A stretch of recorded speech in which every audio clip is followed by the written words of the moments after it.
దేవునికి మహిమ కలుగును గాక. ప్రభువు పేరట మీ అందరికీ వందనాలు, శుభాలు.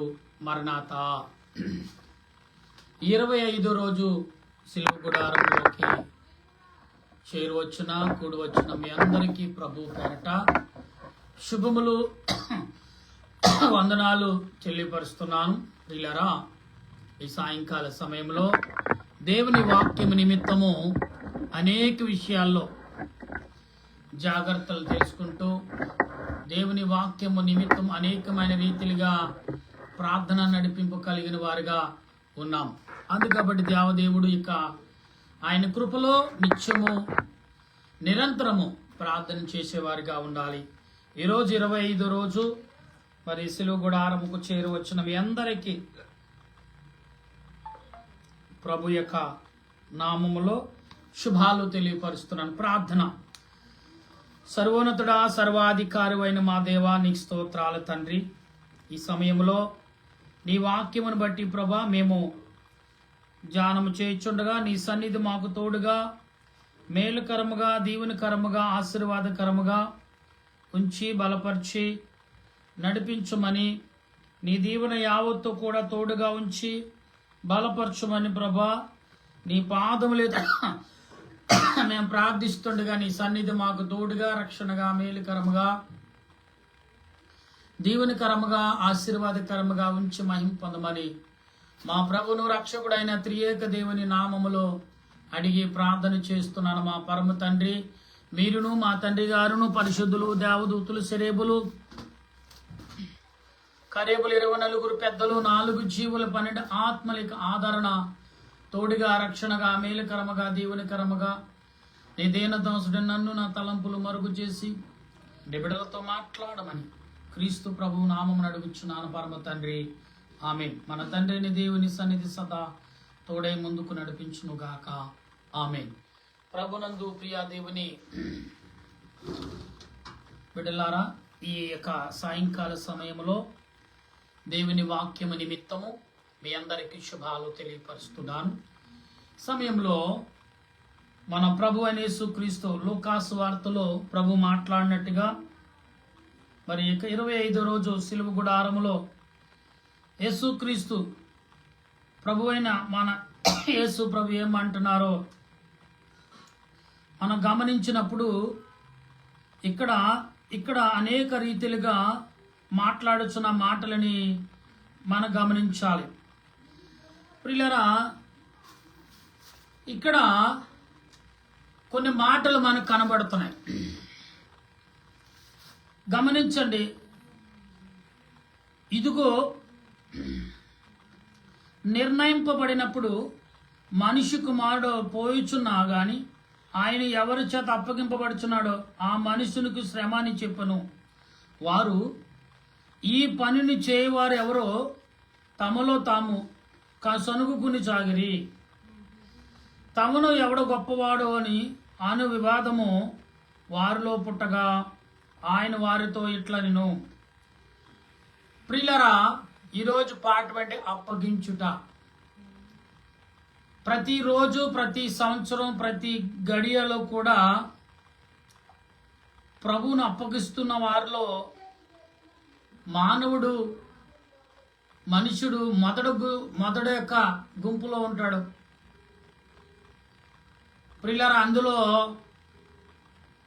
మొదటిని ప్రభువును అప్పగించుటకు మనుషులలో కొందరు చాలా ప్రత్యేకంగా కనపడతారు. ప్రభువును అప్పగించటంలో వారి ప్రత్యేకత ఊహించరానిది. అందుకు కాబట్టి మనము ఎలాగుండాలంటే క్రీస్తును అప్పగించటంలో ఎంత ఆసక్తి చూపిస్తున్నామో పాపము కడుక్కోవడంలో అంత ఆసక్తి మనం ఎప్పుడూ చూపించట్లేదు. ఈనాడు ఇశ్రాయేలు ప్రజలు ప్రభువును అప్పగించుటకు ఎంతో ఆదుర్తత కలిగి ఏమన్నారు తెలుసు కదా? హేరోదు రాజు ఇతడు యందు నాకు ఎటువంటి పాపము కనపడట్లేదు అన్నాడు. కానీ ఇక్కడ మొదటగా సిలువకు అప్పగించింది ఎవరంటే ప్రియులారా, తన నమ్మని వారే అప్పగించారు. ఎవరు? శిష్యులైన వారు అప్పగించేశారు. మొదటి శిష్యుడేమో ఇస్కరియోత డబ్బులకు అమ్మేశాడు. పిల్లరా, రెండో శిష్యుడేమో నువ్వెవరో నాకు తెలియదు అన్నాడు. పిల్లరా, మరొక శిష్యుడు గాయాలు ఏళ్ళు పెడితేనే తప్ప నాకు తెలియదు అని. ఇలాగా ఒకరినొకరు వంతులుగా తీసుకున్నట్లుగా యేసు ప్రభుని అప్పగించేశారు సిలువకి. ప్రియులారా, యేసు ప్రభు అడిగారు, మనుషుని కోరింది ఒకటే, మీరు నా కొరకు ప్రార్థన శోధనలో పడకుండా ఉండునట్లు ప్రార్థన చేయమన్నారు. మానవుడు ప్రార్థన చేయక ప్రభువుని శోధనలో పడేసిన వాడు ఎవరంటే మానవుడే. మానవుడి యొక్క కోరికల మేర, మానవుడి యొక్క కోరిక తలంపుల మేర యేసు ప్రభు ఏమయ్యారంటే సిలువకు అప్పగిస్తారు. నా మట్టుకు నేను, ఎవరి మట్టుకు వారు అనుకోవాలి. ప్రియులారా,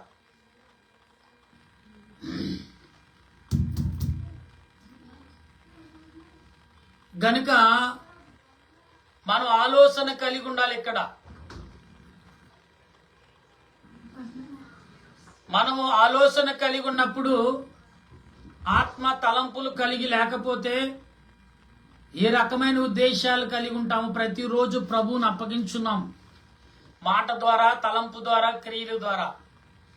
మొదటగా ఆదాము అప్పగించాడు ప్రభువుని. దేవదేవుని సాతాను ఎదుట దోషిగా నిలబెట్టింది ఎవరంటే ఆదిలో ఆదాము. అవ్వమ్మ ఆదాము కలిపి ఇద్దరు యేసు ప్రభుని ఒక ద్రోహుగా నిలబెట్టారు. సాతానుగాడు ఎక్కిరిస్తున్నాడు ప్రభువుని. దేవదేవుని, ఇదిగో నీ పిల్లలు అన్నావు, ఇదిగో నా మాటలో, నా అబద్ధమైన మాటలకు పడిపోయారు వాళ్ళు. నువ్వు తినొద్దన్న పండు నేను తినిపించాను చూడు అనే రీతిలో ఏమండి ప్రియులారా, సాతానుగాడు ప్రభు దేవదేవునితో మాట్లాడుతున్నప్పుడు శపించాడు. రెక్కలు కలిగిన సర్పాన్ని రెక్కలకు ఇరిచాడు, కాళ్ళు విరిచాడు, అన్నీ తీసేశాడు.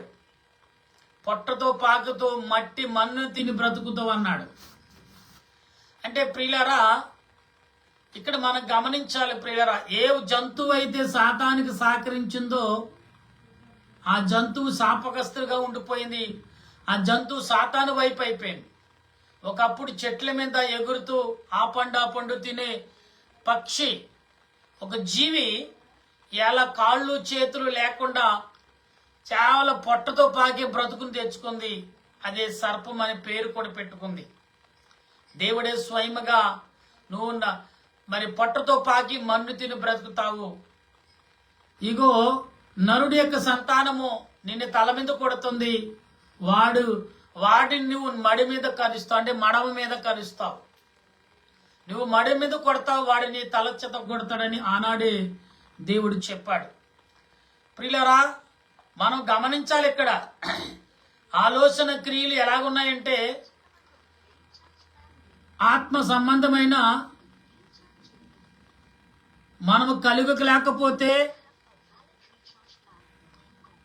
అనేకమైన విషయాల్లో, అనేకమైన తలంపులలో దేవుని వాక్యమును ఎరిగిన వారుగా ఉండవలసిన వారమై ఉన్నాం.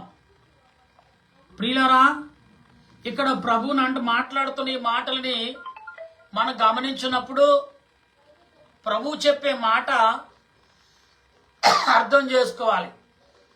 ఎలాగంటే ఇక్కడ మాట్లాడుతున్న మాటలు అన్యజనములలో వారి మీద పడి ప్రభుత్వం చేయవారు, వారి మీద అధికారం చేయవారు ఉపకారులందరూ మీరైతే అలాగ ఉండక మీలో ఒక గొప్పవారేమి అధిపతి పరిచారకుల వలెను ఉండవలెను. గొప్పవాడెవడో భోజన పంక్తిని కూర్చునివాడా, పరిచయం చేయవాడా? పంక్తిలో కూర్చునివాడైతే అయినను నేను మీ మధ్యన పరిచయం చేయవాడి వలె నా శోధనలను నాతో కూడా విడిచి వారిని గనుక నా తండ్రి నా రాజ్యము నియమించిన గనుక నా రాజ్యములో నా బల్ల యొద్ద అన్నపానములు పుచ్చుకును సింహాసనమే కూర్చుండి ఇశ్రాయేలు 12 గోత్రములకు మీరు తీర్పు తీర్చుటకై నేనును మీకు రాజ్యమును నియమించెదను. సీమోను ఇదిగో సాతాను అని మిమ్మల్ని పట్టి గోధుమల వలె జల్లించుటకు మిమ్మల్ని కోరుకును గాని నీ నమ్మిక తప్పిపోనట్లుగా నేను నీ కొరకు మేడుకుంటుని. అంటే ఇక్కడ మనం గమనించాలి ప్రియులారా, మనం ఆలోచించాలి. ఇక్కడ ప్రభు ఏమన్నారు? ఇక్కడ నీతో చెప్పుచున్నాను, మరియు ఆయన సంచియు జాలి చెప్పులు లేకుండా నేను మిమ్మల్ని పంపినప్పుడు మీకేమైనను తక్కువైన అని వారు అడిగినప్పుడు ఇక్కడే ఉన్నాను. ప్రియులరా, నాతో కూడా నిలిచిన వారిని గనుక నా తండ్రి రాజ్యముని నియమించిన గనుక నా రాజ్యము నా బల్ల యొద్ద అన్నపానములు పుచ్చుకును. ఇక్కడ మనం ఒకసారి ఆలోచించాలి. ఇక్కడ మనం ఇక్కడ యేసుప్రభు ఏమన్నారు? మీ నమ్మిక తప్పుకుపోనట్లు మీ మనసు తిరిగిన తర్వాత మీ సహోదరుల స్థిరపరచుకొని చెప్పును.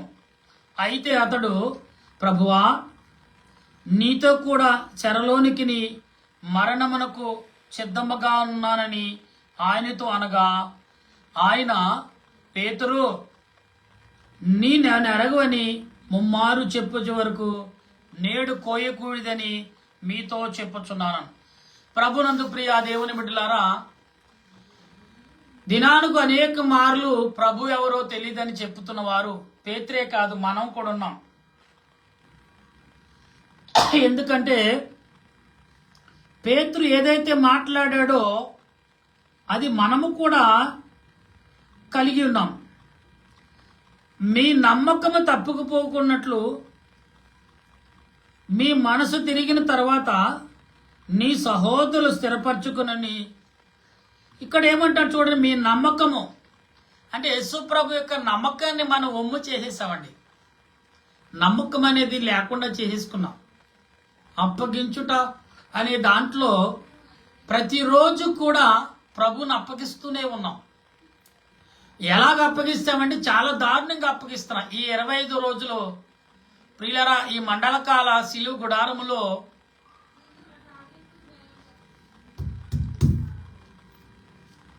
ఆశ కలిగి, తలంపులు కలిగి, ఉద్దేశాలు కలిగి మనము అప్పగించుచున్నాం ప్రభుననే మాటను ఇక్కడ ముమ్మారు పలుకుతున్న ప్రభు యొక్క విషయం మనం గమనించాలి. ఎందుకంటే ఆత్మ సంబంధులమైన మనము ఆత్మ సంబంధం లేకుండా జీవిస్తున్నామా కనుక మనం ఆలోచించిన ప్రతి విషయములోనూ దేవుడు తన క్రియలను మనకిచ్చుచున్నాడనే విషయం మర్చిపోవద్దు. ప్రియులరా, దేవుడు తన వాక్యమును బట్టి, తన ఆలోచన బట్టి, తన తలంపును బట్టి నీకు నాకు ఆదరణ, మేలును అందిస్తున్నాడనే విషయం మర్చిపోతున్నాం. ఆదిలో ఆదాము మాట తప్పాడు, మాట కట్టుబడలేదు. ఇక్కడ పేతురు గారు కూడా నువ్వెవరివో ఎరగవని చెప్పితేనే తప్ప కొడుకు ఇది అన్నాడు ఆయన. అది రాత, ప్రభు పలికిన నోటి మాట, అది నెరవేరింది. అలాగే ఈరోజు నీవు నేను మాట్లాడుతున్నావు, ఎరగనని చెప్తున్నావు, ప్రభు ఎవరని తెలియదు అంటున్నావు, ప్రభుని అప్పగిచ్చేస్తున్నావు. ఆదిలో మన తండ్రి అయిన ఆదాము, తల్లి అయిన అవ్వమ్మ ప్రభుని అప్పగించేశారు. బయటకు వచ్చిన తర్వాత తన పిల్లలు కూడా అప్పగిస్తూనే ఉన్నారు. అయినా కూడా ఒక సంఘముగా ఒక నిబంధన కలిగిన వీరితో నిబంధన చేస్తే వీరైనా స్థిరపడతారేమో ఆశ కలిగి ప్రభు దేవదేవుడు నిబంధన చేశాడు మన పితరులతో. అయినా కానీ మనం కొంచెం కూడా మారలేదు. సర్లే, ఏదైనా పర్లేదు, ఇప్పుడు నా కుమారుడు యొక్క రక్తం కారిస్తే అప్పుడైనా మారతారేమో అంటే అస్సలు లేదు. ఇంకా మనుషులు ఎలాగైపోయారంటే మహా దుర్మార్గులుగా మారిపోయాం, దుష్టులుగా మారిపోయాం, అబద్ధికులుగా మారిపోతున్నాం. ఏమండి మోసాలు, దగ, కుట్ర, అన్యాయం, అక్రమం, అబో పిచ్చి పేరు పీచుకు చేరిపోతుంది మన పిచ్చి. అలాగున్నాయి మన ఎందుకంటే పరిస్థితులను బట్టి మాట్లాడవలసి వస్తుంది. మనుషులకే అతకలేని పరిస్థితి, మనుషులకే నమ్మకం లేని జీవితం. భార్య మీద భర్తకు ఉండదు, భర్త మీద భార్యకు ఉండదు, తోడబుట్టిన వారికి ఉండదు, సమాజానికి ఉండదు. నమ్మకాన్ని బజార్లో అమ్మేసుకుంటున్నాం ప్రియులారా. అదే పరిస్థితి ఇక్కడ పేతురు గారు నువ్వు 3 మార్లు చెప్తేనే తప్ప కొడుకు ఇదన్నాడు. అలాగే చల్లాచెదరైపోయారు శిష్యులు అన్నాడు ఆయన. అలాగే అయ్యారు. మీరు శోధనలో పడకుండా ప్రార్థన చేయమంటే ప్రార్థన చేయలేదు. వీళ్ళు ఏమయ్యారు? అలసిపోయి పండుకుడు. సాతానుగాడు వారిని మత్తులు చేశాడు. యేసుప్రభు ఆ రోజున వాళ్ళు నిజంగా చెయ్య కలిపిని ప్రార్థన చేస్తే ప్రభు ఎంత బలపడ్డాడో ప్రియులారా. నిజమైనాక కొన్ని రోజులను మధ్యలో అయినా కానీ ఉన్నాడు ఆయన. ఆత్మరూపుడు పరలోక సమూహమును పర సంబంధమైన దేహాన్ని ధరించుకున్నప్పుడు కూడా యేసు ప్రభు ఆత్మీయుడిగా వారి మధ్య 40 రోజులు సంచరించాడు. 40 అనే సంఖ్య చాలా ప్రాముఖ్యమైనది. ఇశ్రాయేలు ప్రజలు 40 సంవత్సరాలు నడిచారు. అక్కడ ప్రారంభమైంది 40 అనే సంఖ్య. ప్రియులారా అప్పటి నుంచి ప్రారంభమైంది. అక్కడి నుంచి కూడా ఇవాళ ప్రతి మనిషి 40 దినాలు యేసు ప్రభు ఉపవాసం చేశారు. 40 దినాలు మీరు ఉపవాసం ఉంటే మీరు పరలోక వారసులే. 40 దినాలు ఆయన ఉపవాసం చేశాడు. 40 రాత్రులు 40 పగళ్ళు ఉపవాసం చేసి దేన్ని జయించాడు? పాపాన్ని జయించాడు. పరలోక వారసుడుగా నిన్ను నన్ను తీసుకెళ్తున్నాడు. ఇవాళ మనము కూడా ఈ 40 రోజులు ఉపవాసం, ఒక పూటైనా 1 గంట అయినా ఏదైనా ఉపవాసం కలిగి ఉంటే ఖచ్చితంగా మన పరలోక వారసులమే. ప్రభు 40 రోజులు ఉపవాసం ఉండి పాపాన్ని జయించి పాపాన్ని పాతాళంలోకి పాతిపెట్టి పరలోకానికి నీకు మార్గం చూశాడు.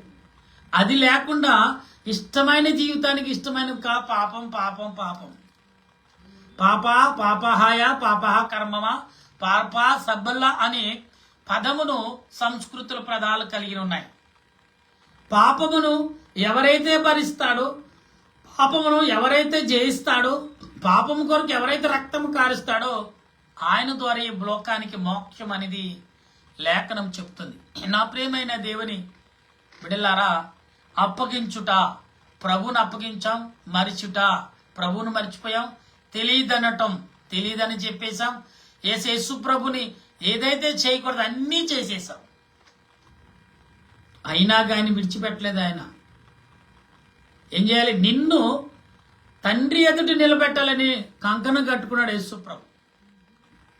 నడుము కట్టుకున్నాడు ఆయన.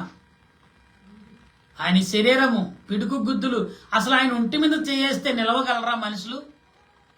అలాంటి సామాన్యుడు మానవుడిగా మారిపోయాడు ఆయన. ఒక మనిషి దెబ్బ కొడితే ఎంత బాధపడుతున్నావు ఆ దెబ్బను రుచి చూచాడు.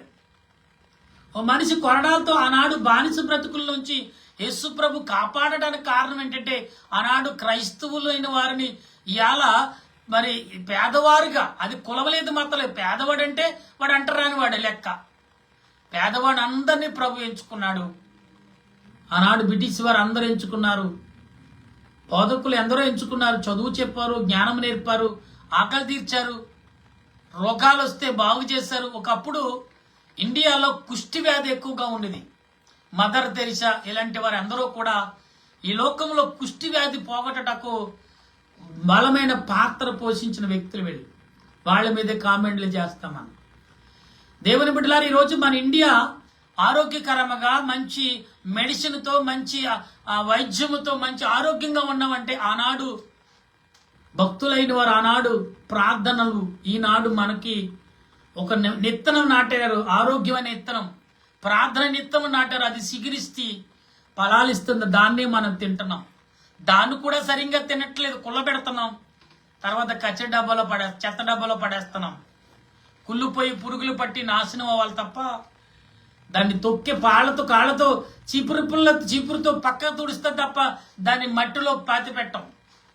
అటువంటి మనుషులు మనం. ఎందుకంటే యేసు ప్రభు ఈ లోకంలో ఎంతో గొప్ప కార్యాలు చేశాడు. మతం లేదు, కులం లేదు, జాతి లేదు, భేదం లేదు, ప్రాంతం లేదు. ఈ 5 రకాలు ఆయన దృష్టిలో లేవు. అందరూ నావారే, అందరూ నా తండ్రి కలగజేసిన రూపంలోంచి వచ్చిన వారు, నా తండ్రి రూపము కలిగిన వారు. వీరు నా తండ్రి యొక్క రూపం కలిగిన పరలోకములో వీరు జీవించాలి. వారికంటూ ఒక రాజ్యం, వారికంటూ ఒక స్థలము సిద్ధపరుస్తానని ఎందుకన్నాడంటే తండ్రి ఆ వాగ్దానం ఇచ్చాడు. కుమారుడు ఆ మాటని ఇక్కడ నెరవేర్చడానికి సిద్ధపడి ఉన్నాడు. అందుకే ప్రభు రెండో రాకడంటాం. ప్రభు రాకడ సమీపించిందని ఎందుకు చెప్తున్నామంటే ఆయన నిన్ను పరలోక రాజ తండ్రి ఎదుట కూర్చోబెట్టి ఆ మహావిందులో నిన్ను ఒక పాలు భాగస్తుడు చేయటాకే ఆయన ఈ ప్రయాసం. 2026లో ఆయన మరలా నువ్వు తెలియదను అంటున్నావేమో, మరలా నీవు ప్రభుని చేతులారా అప్పగిస్తున్నావు శిలువకు. కుమార్తె కుమారుడా, తెలీదు తెలీదు తెలీదు అనే మాటను ముమ్మారు అంటున్నావేమో, జాగ్రత్త. ఎందుకు తెలీదు అని అడుగుతాడు ప్రభు. దేని కొరకు నువ్వు తెలియదు అంటున్నావు, దేన్ని కప్పటకు నువ్వు తెలియదు అంటున్నావో అన్ని రుజువు చేస్తాడు ఆయన. ఈరోజు నీవు నేను ఎవరు, అందుకే బైబిల్ మిషన్లో ఒక మరి మూలమైన వాక్యం, ఏ మతాన్ని కానీ ఏ కులాన్ని కానీ ఏ మనిషిని దూషించవద్దు, దేశించవద్దు. తెలియని విషయాలు ప్రభువుని అడుగు తెలుసుకో, ప్రభుతో మాట్లాడు అనే మాటను తండ్రి దేవదాసయ్య గారు చెప్పిన మాటలు. ప్రియులారా, మనుషులు అడిగితే హేళన చేయొచ్చు, కానీ దేవుడు హేళన చేసేవాడు కాదు. ఎవరైనా సరే ఇవాళ ప్రాధేయపడుతూ నిజమైన దేవుడని ఎరిగిన వారు, దానిని ప్రకటించేవారు అనేకులు. ప్రియులారా, దాని భావము కలిగి, దాని ఆలోచన కలిగి, తన తలంపులు కలిగి, ఆత్మ నడిపింపులు మనం కలిగి ఉన్నప్పుడు, ఆత్మ సంబంధమైన క్రియలు కలిగి ఉన్నప్పుడు దేవుడు తన క్రియలు, తన ఆలోచనను మనకిస్తాడు. ఈ యొక్క 25 రోజులు పేతురు ఏమండి మరి శిష్యులు ఇస్కరియోత చేసిన పనులన్నీ కూడా స్పష్టంగా రాతరూపంలో చేశాడు. ఎందుకు చేశారంటే వాళ్ళు ఏమైతే చేశారు అలా మీరు మరలా చేయొద్దు. కానీ మరలా మనం రొటీన్ చేస్తూనే ఉన్నాం. మన పాపములో, మన క్రియలు, ఆలోచన ద్వారా దీన్నైనా మర్చిపోతూ, దీనైనా కడుక్కుని పవిత్రంగా ఆయన సులువు రక్తంలో 2026 సంవత్సరంలో ఎందరైతే ప్రభు వైపుకు వచ్చారో, ఎందరైతే ప్రభు యొక్క తలంపుల్లో జీవిస్తున్నారో, అన్నారు కదా రాజ్యం సువార్త అనేది జరగటానికి కూడా ఇష్టపడరు. నిజమే, రోడ్డు మీద ఏనాడైనా క్రైస్తవుడు వచ్చి రోడ్డు మీద ధర్నా చేయడం ఎక్కడా చూడలేదు, ఇప్పుడు జరుగుతున్నాయి. కానీ ఒక పార్టీ అయినా దేవుడు చెప్పాడు, ఆల్రెడీ ప్రవచనాలు ఉన్నాయి. ఏదో గవర్నమెంట్ వచ్చిందని కాదు, సాతానుగడి చేసే పనులు ఎప్పుడు ఎలా నెరవేరుతాయని దేవుడు చూపించాడు. వాళ్ళు వాడబడుతున్నారు అంతే, సాతాను చేతిలో వాడబడుతున్నారు. ఆ గవర్నమెంట్ వచ్చింది జరుగుతుంది, ఈ గవర్నమెంట్ వచ్చింది జరుగుతుంది, నిందలు మోపటం కాదు. ఏ గవర్నమెంట్ వచ్చినా అధికారము పరిపాలించడానికి వచ్చిన వాళ్లే. ఎవరి మీద అంటే బీజేపీ అయినా, కాంగ్రెస్ అయినా, మరొకటైనా తెలుగుదేశం అయినా, వైఎస్ఆర్ అయినా, ఇంకెవరేనుకున్నా సరే ప్రజలను పరిపాలించడం దేవుడు నియమించిన పరిపాలకులు. వాళ్ళు చేసే సాతాను చేసే పనులు ఈనాడు భూమి మీద జరుగుతున్నాయి. సేవకులను కొట్టడం కానీ, సేవకుల యొక్క దేవాలయం కోల్చడం దేవుడు ఎప్పుడో ప్రవచించాడు. బైబిల్ ఎప్పుడో చెప్పాడైనా. అబద్ధ బాధకులు అన్నారు. నిజమే, ఇంటర్నేషనల్ సేవకులు అబద్ధ బాధకులుగా లేరా, ఉన్నారు. ఇవన్నీ గ్రహించు అందరి కోసం ప్రార్థన చేసే బాధ్యత దేవుడు మనకి ఇచ్చాడు. క్రైస్తవుడు అంటేనే ఏమండి నీళ్ళంటేనే భూమిని మెత్త చేసి భూమి మీద ఉన్న ప్రకృతి అంతటికి ఆహారం అంటే జీవజలమును అనగా శక్తినిచ్చే శక్తి ఎవరికి ఉందంటే నీటికుంది.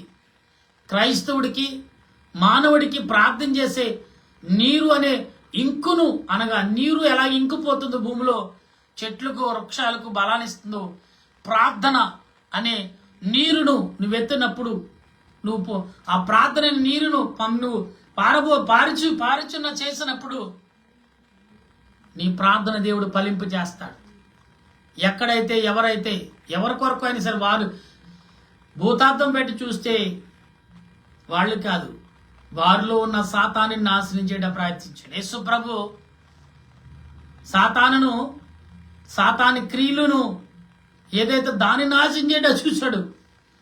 అదే ఇస్కరియోతతో ఏమంటాడు తెలుసు, ఇలాంటి మనిషి పుట్టకుంటేనే మేలు అన్నాడు. యేసు ప్రభు వల్ల అప్పగించి మరణం పొందుతున్నాడు అని అది ఎరిగి ఉండి ప్రభు దుఃఖపడ్డాడంట. ఇటువంటి మనుషుడు పుట్టుకుంటేనే మేలు అంటే దేవుడు ఎంచుకున్నప్పుడు ఎందుకు పుట్టడు? తన కుమారుడు అప్పగించడానికి ఎంచుకున్నాడు ఆయన. ఆ కార్యం జరగవలసిందే. గనుక మనం ప్రతిరోజు అప్పగించడం, అబద్ధాలం, తెలియదన్న మాటను పలకకుండా జాగ్రత్త కలిగి విశ్వాసంతో నమ్మకంతో ప్రార్థించే కృపను పరిశుద్ధాత్మ దేవుడు నీకు నాకు ఈ 2026 సంవత్సరం 25వ రోజు ఈ యొక్క మండల కాల యొక్క సిలువు గుడారంలో ప్రార్థించే కృపను దేవుడు మనందరికి అందించును గాక. ఆమె ప్రార్థించాలి. దయగల దేవానికి స్తోత్రాలు, ప్రేమగల రక్షకానికి వందనాలు చెల్లిస్తూ ఈ సమయంలో నీ నామాన్ని బట్టి మేము ప్రార్థన చేయొచ్చుండగా నీ ఆత్మ నడిపింపు, నీ సన్నిధి కాపుదల, నీ ఆలోచనను, నీ సహాయం మాకు నాకు అనుగ్రహించి బలపరచమని వింటున్న వారందరూ ఎవరు ఉద్దేశం కాదు, ఎవరు మనసును బాధ పెట్టడం కాదు ప్రభువా. ఇది అందరూ నీ రాజ్యంలో చేరాలని ఈ కడవరి దినాల్లో ప్రభు అందరినీ ఎరిగి నీ యొద్దకు వచ్చి నశించిపోకుండా అందరూ రక్షించబడినట్లు, అందరూ నాయనా నీ యందు నీ రెక్కల నీడలోకి వచ్చినట్లుగా సహాయం దయచేయమని మా దేశాలు, మా పట్టణాలు, మా గ్రామాలు, ప్రతి దేశము, ప్రతి గ్రామం, ప్రతి పట్టణం, ప్రతి మనిషి, ప్రతి కుటుంబం, ప్రతి వ్యక్తిని, ప్రతి హృదయమును నీ చేతులకు అప్పగిస్తున్నా.